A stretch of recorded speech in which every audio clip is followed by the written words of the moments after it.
All Hit Radio.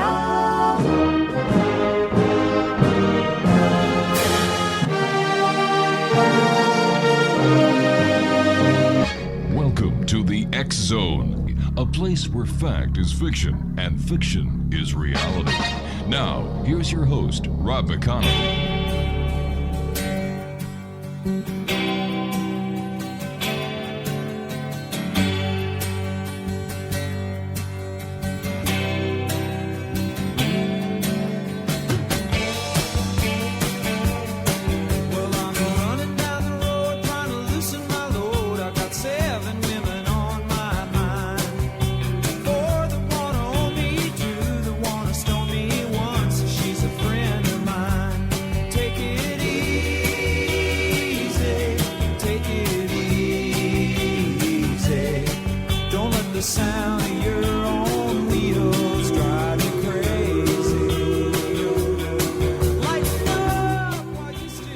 Welcome back to the X Zone, everyone. My name is Rob McConnell. We're coming to you from our studios in Hamilton, Ontario, Canada, on the Talkstar Radio Network and on the X Zone Broadcast Network and our vast and growing family of broadcast affiliates across Canada, the United States, Central America, the Caribbean, South America, the Pacific Rim, Asia, Africa, and Europe. If you'd like to send an email, xzoneradiotv.com, on MSN Messenger, xzoneradiotv@hotmail.com, and our website, www.xzoneradiotv.com.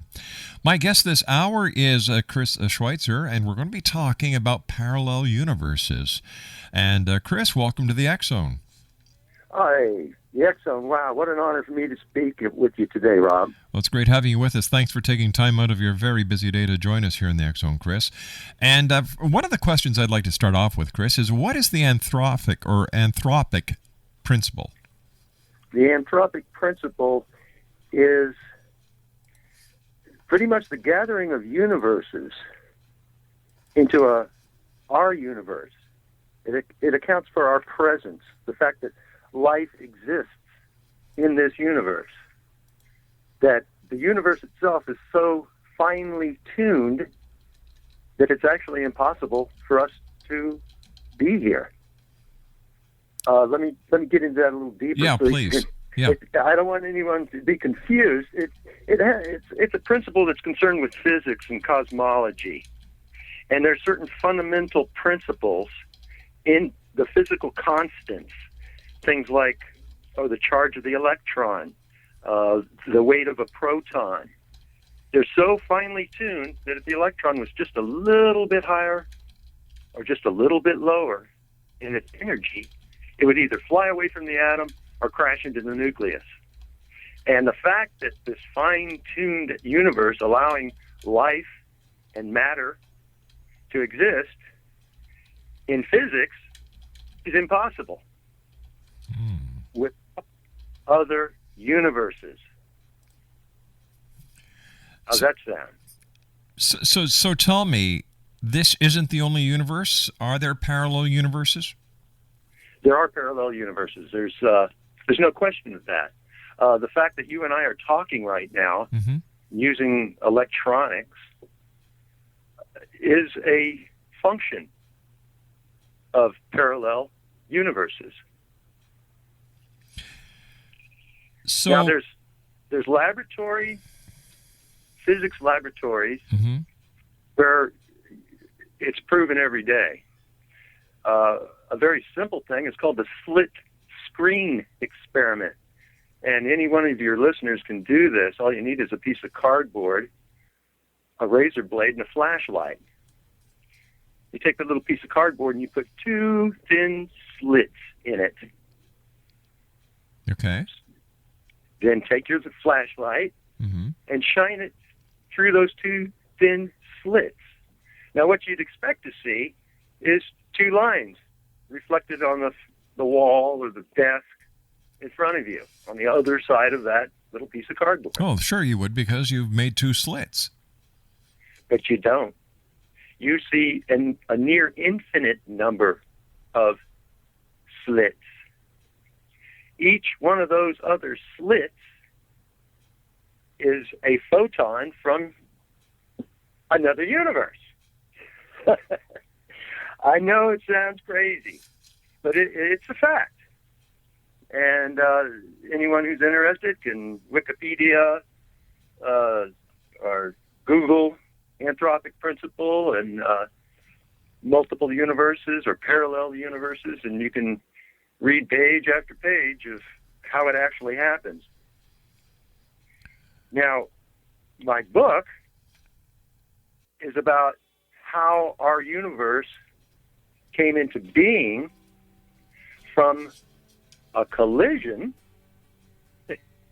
You still with me? I'm listening very intently, but what I'd like to do, Chris, is I'd like to take a commercial break now because I've got a funny feeling that what you're going to tell me is going to blow me away and we won't be able to get my total reaction in 30 seconds. Okay. Chris Schweitzer is our special guest, www.chrisschweitzerbooks.com. All right, guys, in the control room, they've got their flashlight out and they've got their little piece of cardboard. This ought to be interesting. Stick to producing the show. We'll talk about parallel universes during this commercial break. My name's Rob McConnell. This is the X Zone, coming to you from our studios in Hamilton, Ontario, Canada, on the all-new X Zone Broadcast Network and our good friends at Talkstar. Take it easy.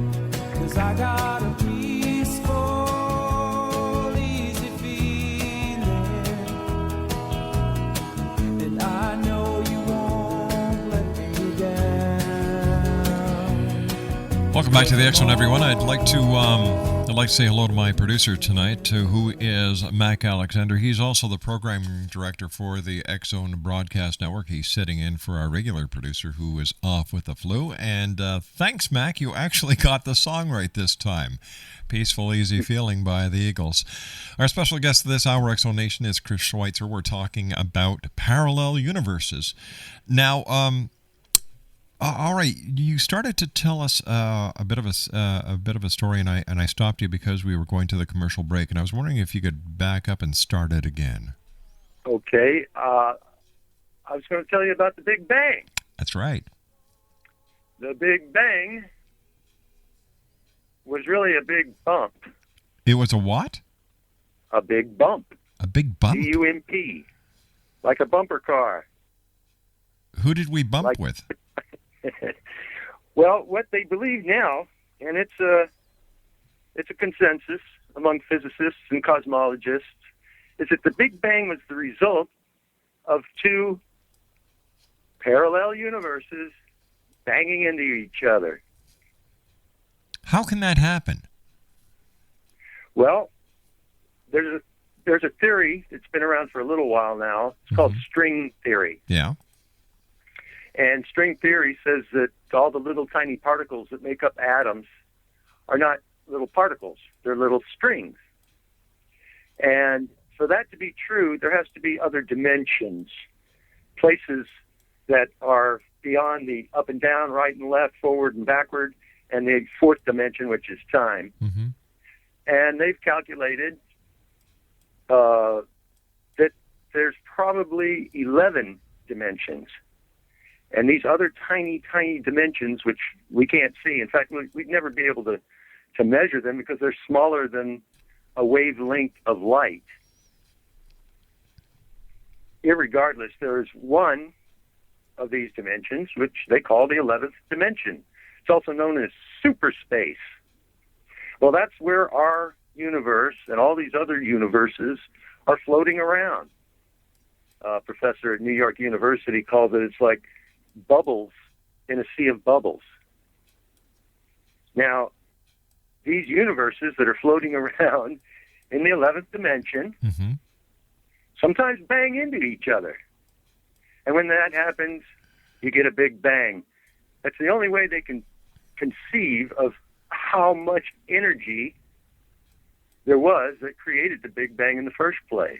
But I'm having a bit of a problem, and I hope you can help me understand this. If parallel universes are not occupying the same place in time, and, for example, they would be on different levels, how can they collide being parallel universes? Now, if they were two separate universes occupying the same place in time and space, I can understand it, but parallel universes usually don't coexist with each other. Well, there are two things that make up matter. Okay. One of them is called the fermion. And a fermion cannot be in two places at the same time. Fermions are things like electrons, protons, neutrons. Mm-hmm. There's other little guys called bosons. Now, they can occupy the same, what they call the quantum state, the same place, at the same time, in an infinite number. Now, infinity is an awful lot. But if you can imagine the 11th dimension as being a void. Okay. And in that void, it can't be filled. And you've got universes that exist for a split second. They don't have enough energy to maintain themselves. You'll have other universes that are nothing but energy. Other universes where, like I said before, the electron may have a higher or lower charge. Right. Those universes, matter will never congeal. Other universes are like flat sheets. Other ones are like donuts with holes in them. Anything you can imagine. And that's the point, that there's an infinite number of these universes. And since there's an infinite number, then anything you can imagine or that can be imagined happens. In other words, there's a universe out there where Elvis Presley is still alive. There's a universe out there where the dinosaurs never went extinct. There's a universe out there where you are, but you're a woman. There's a universe out there where your parents never got together and you were never born. Now, there's different... Remember I mentioned the fermions Yes. and the bosons? Mm-hmm. Right. Well, these other parallel universes that are right here and right now are like bosons. They take up the same space at the same time. And again, there's plenty of evidence to prove that. One is the slit screen, Mm-hmm. which we talked about with a flashlight and a piece of cardboard. Or you can take a laser pointer and shoot it at a glass of whiskey or a cut wine glass, and you'll see it sparkling off. Yeah. Well, each one of those little dots of sparkle are different photons that come into existence in the here and now. You mentioned it a minute ago when you said time. And that's really the key to all this crazy stuff about other dimensions and multiple universes and parallel universes. Is that because we don't understand time as it really is? Absolutely. That's why you have this show. Because you can figure out stuff like that. It took me years and years to try to understand what's going on with time. And of course, it's right in our face that when our universe was made, it was only one in a line of universes. In other words, there was a universe that was made just before ours. And there was a universe that was made right after ours. So one of these universes that came before us, it's still moving along with us through what we call time. Right. It's in the future, but it's moving right along with us. And there's another one that's created right after us that is following us in the past. That's right. Now, you ever heard of a fellow named Albert Einstein? Vaguely. Well, he's the guy who told us that time is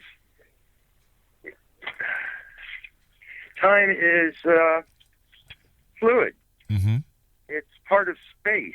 It's a geometric thing, and it's only relative to the observer. That is, if I'm looking at one thing and I'm moving towards it, and you're looking at something and you're moving away from it, we're seeing two different things. You're seeing the thing going away, I see it coming. And then Einstein says, well, there's a law in this universe, and he makes that specific, this universe, mm-hmm. Of the speed limit of light, 186,000 miles a second. And nothing can go faster.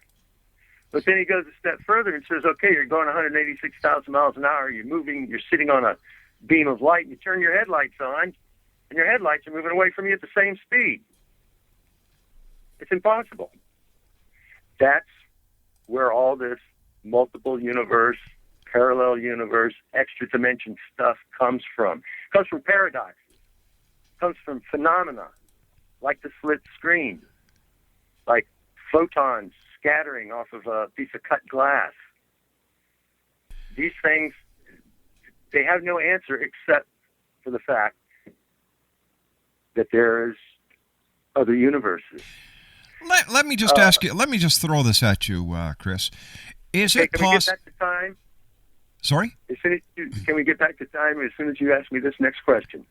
Well, yeah, I'll tell you what. Let's finish with time because I've got 2 minutes before my commercial break at the bottom of the hour with the news. So let's finish with time. All right. So go ahead. Albert Einstein said that people like us who believe in physics know that the distinction between the past, the present, and the future is only a stubbornly persistent illusion. In other words, there's no difference between the past, the present, and the future. It's only different to the observer. I know it's mind-meltingly complicated, but it's only that way because of how it's said. But Nobel Prize physicist Richard Feynman, when he talks about the electron, mm-hmm. the electron carries, it's a real thing. It's a piece of matter, and it carries energy. But it does anything it likes. It goes in any direction, at any speed, forward or backward in time, however it likes.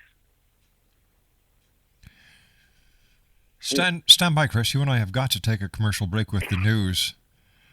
Chris Schweitzer is our special guest, Exo Nation, and if he's not making you sit there and scratch your head and say, okay, you know what? That's starting to make sense. That's what he's here for, is to try and get some head scratching going, because this is what we do here on the X Zone, is we get people to come on to challenge what you're thinking about, challenge what we've been taught. The other side of the coin, time, parallel universes, all this and more as the X Zone continues on the other side of this commercial break from our studios in Hamilton, Ontario, Canada, on the Talkstar Radio Network and on the X Zone Broadcast Network. Don't go away. We'll be back after this news break. I like the way sparkling earrings. Hi, this is Eric Rawls of Cosmoverse.com, and you're listening to Rob McConnell in the X Zone.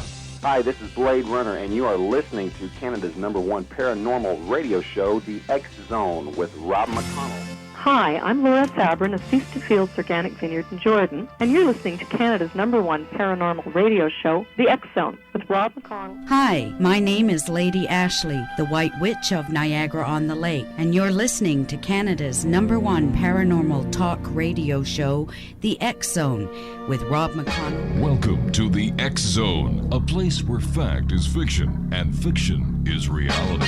Now, here's your host, Rob McConnell.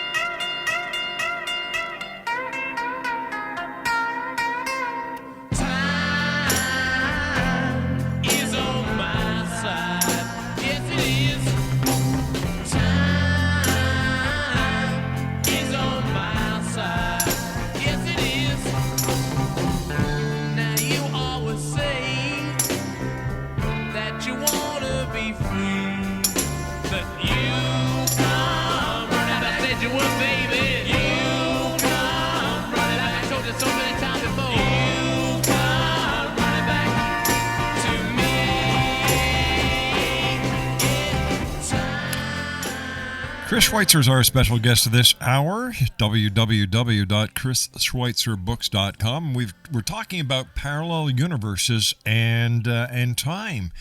And Chris, what does Dr. Stephen Hawking have to say about the changes and the possibilities that are now being brought forward with the advent of quantum mechanics and quantum physics? Well, he's right in the heart and soul of it, but he's very controversial. He's made claims like matter, when it goes into a black hole, is lost forever. And the majority of what are called the Copenhagen, the Copenhagen principle. We've got a lot of principles around here. But the Copenhagen principle was something that came about in the 1920s, and it's where the physicists sat around and argued things and tried to decide what's going on in the microscopic world of photons and particles, and so they came up with what they called the Copenhagen interpretation, which means these things are so small that when we go to look at them, we change them. And because we've changed them, we'll never know what they do. We can't weigh them. We can't figure out where they're going. So they came up with something, they call it probability. We can only guess about what's going on. So the Copenhagen interpretation physicists pretty much stop there. They say, well, we can never measure, we can never quantify what's going on with subatomic particles, so forget it. And Einstein and some of his other buddies said, no way. There's got to be. And those guys are called classical physicists. Well, classical physicists. So you've got the classical physicists, and then you've got the theoretical physicists. Pretty much, yeah. That's how you put it down. They'll call themselves theoretical physicists, but it's just exclusive language. Try to keep everybody else out. I see. Okay, I get it. It's like a private boys' club in a think tank. Exactly. But when, let's say you have a hydrogen atom, it's got one electron going around it. Well, when you look at that hydrogen atom, you don't really see that electron. What you see is a smeared cloud. So if you took a picture of that atom and observed, which fixes it, they call it the wave function collapse. Some more of this hierarchical language.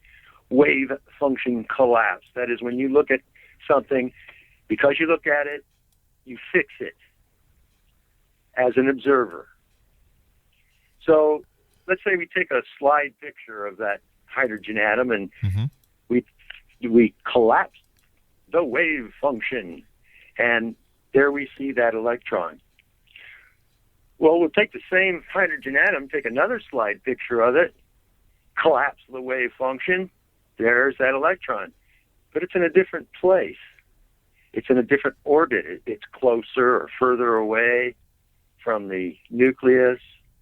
It has a different energy level than it did.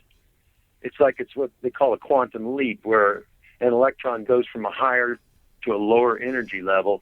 Energy is given off, often in the form of light, which is where photons come from. Well, they can't figure it out. Why is this electron always in different paths, in different places, every time we look at it? And the only conclusion you can come to is that there is more than one electron there. There's only one electron in our universe, but all the other ones are in the other universes that are parallel to this one, existing in the future and in the past. Now let's take that electron out. Okay. Now the hydrogen atom doesn't have an electron. It's going to fall apart. It's going to fall apart unless another electron comes in and takes its place. Well, where are you going to get that other electron? The other universe. That's exactly right. This brings us back to the anthropic principle, that the conditions are just right in this universe for matter to coalesce. And once matter coalesces, then you can have life. But you need these other universes standing by, almost like rebar in concrete, or another player on the bench waiting to come in if the quarterback gets sacked. And that's the anthropic principle. Let me ask you this. Is it possible that when people are experiencing paranormal activity, such as a ghost or whatever, that what is actually happening is that a certain portion of a parallel universe is breaking into this universe? Well, there's certainly a lot of people that think you're absolutely right. What do you think? I think it goes beyond all that. I think that parallel universes are the answer to a whole lot of unknowns. I actually don't. When someone talks about aliens coming from another solar system, but Alpha Centauri, that's one of them. Four light years away. It's the closest star. Traveling at the speed of light, it'd take you 4 years to get there. Yet, a parallel universe, matter, like electrons, like photons, they're real things, go to and from these parallel universes all the time. If they didn't, you and I would not be talking right now. It's a fundamental law of nature. So are you saying that what people believe to be aliens from other planets and other galaxies may in fact be travelers from other universes, parallel universes? There you go. It's a lot easier. We know it's a fact that matter, solid stuff,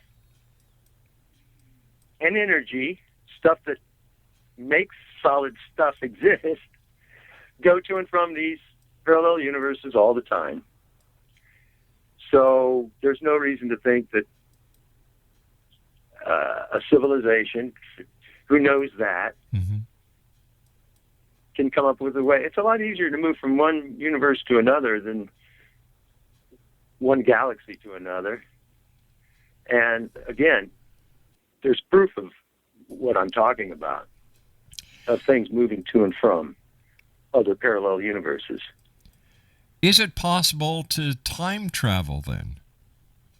Well, we're back to time again. Remember I said that our universe was made, actually in my theory, which is being published,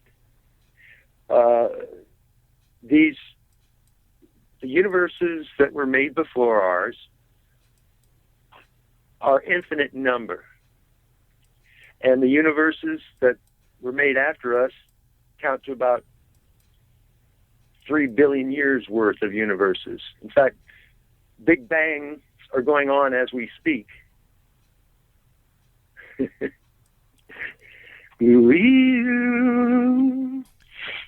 Big bangs are continuously being happening because all these different universes are key. There's a constant building of these universes, so it would only make sense based on the beginning of this conversation that if we are the result of a bump between universes, then this is continuing. Absolutely. Now, the further away you get, the stranger things happen because of what I was talking about a moment ago called probability. But within the local, this is called locality, in the locality of our universe, the one that you and I are in right now, the one that's just ahead of us is just a moment in time in front of us. But we can't see it. But it's actually here. One way to think about it is, take a string of firecrackers and light them. Bang, bang, bang, bang, bang, bang. Mm-hmm. Pieces of smoke, pieces of paper, unburned gunpowder mixes in from one firecracker to the next firecracker to the next firecracker. And they're kind of mixed in together. And if you can think of this from the perspective of time, that the universe that's just a moment in front of us is actually here, but it's ahead of us by what's called a Planck moment. That's the shortest amount of time that you can cut time down into. Named after a guy named Max Planck, physicist from Germany, and an old pal of Einstein's. Anyway, Max Planck, his Planck moment is only is the smallest measure of time, and the other one that just happened, Big Bang, that happened after ours, that was just a split moment. And some physicists think that we're constantly moving to and from the universe that's in front of us and the one that's behind us. Now, remember I was talking about electrons? Yes. And they go to and from universes, and it's done in physics laboratories all over the world to show that Physics 101, look how electrons behave in this strange way. And you've got Nobel Prize-winning physicists telling you that electrons go to and from the future and into the past, and any way they want to go, at any speed they want to go. Well, every atom in your body has electrons in it. So now you might, if the subatomic particles that make up the atoms in my body go to and from parallel universes all the time, now that opens the door for some crazy ideas like immortality. That when you die, you just move into one of those parallel universes where you weren't dead. There's something that's being studied right now, and there's a lot of argument about it, and probably a few fist fights.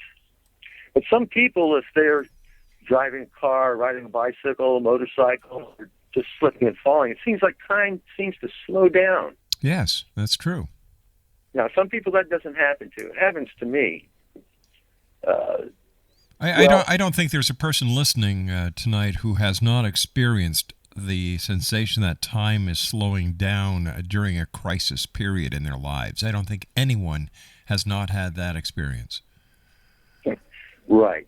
Well, again, there's an argument about it. If you want to fight about it, I'll fight you. But I think what's happening there is that the other universes are a little bit confused. The probability is breaking down. The little tiny bits of matter don't know if you're going to survive this traumatic thing. And so it takes like a shock through these very close parallel universes to sort out what's happening there. In other words, in the universe in front of you here, a Planck moment in front of you, just went through the red light. Bam! Got hit by a car. You're dead. That guy's dead. But you were just a moment of time before you went through that intersection. So you were behind him, and you just got a fender bender. And then the you behind that, he slid by free and clear. And so this confusion, this change in probabilities, it takes a moment for everything to settle back down. Say, oh, okay, this guy was killed in this universe. This guy was wounded in this universe. This guy made it all okay. Now everything's back to normal. Again, this is anthropic. That is life-preserving. Chris, stand by. We've got to take a commercial break here. Chris Schweitzer is our special guest, www.chrisschweitzerBooks.com. And Chris and I will be back on the other side of this commercial break as the X Zone continues from our studios in Hamilton, Ontario, Canada, on the Talkstar Radio Network and X Zone Broadcast Network. Don't go away, gang.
Chris Schweitzer is our special guest, Exonation, www.chrisschweitzerBooks.com.